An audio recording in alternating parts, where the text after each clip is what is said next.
We want to solve each logarithmic equation, and to do this we'll use the equivalent log and exponential equations given below. Log base b of n equals a means b raised to the power of a is equal to n.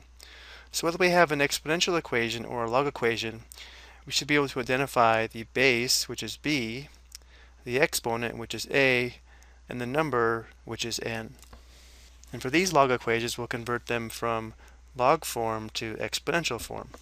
So we can follow this definition below, or what we can do is start with the base, which in this case would be this b here, work our way around the equal sign to form the exponential equation.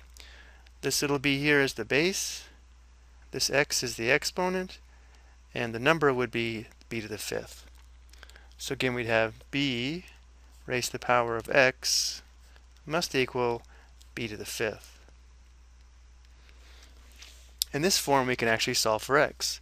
If these were equal and the bases are the same, the exponents must also be equal. So x is equal to 5.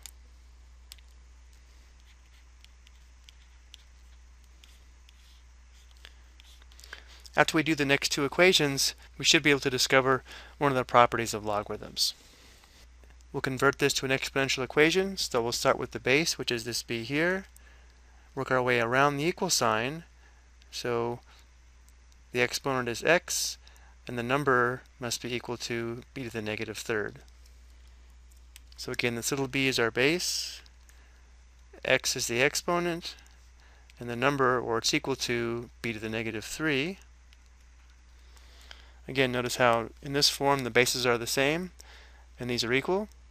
Therefore, the exponents must be equal, so x is equal to negative 3.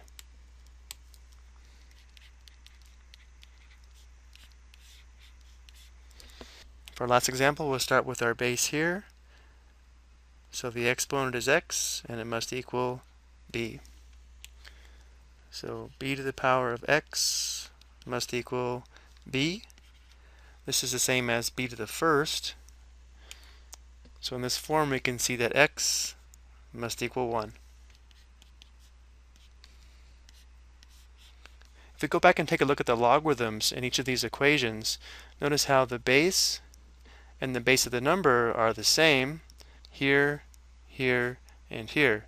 And notice each case, x was just equal to the exponent here, 5, the exponent here, negative 3, and the exponent here, which would just be 1. So a lot of times when you see properties of logarithms, you'll see something that looks like this. If we have log base b of b to the x, this will always just equal the exponent x.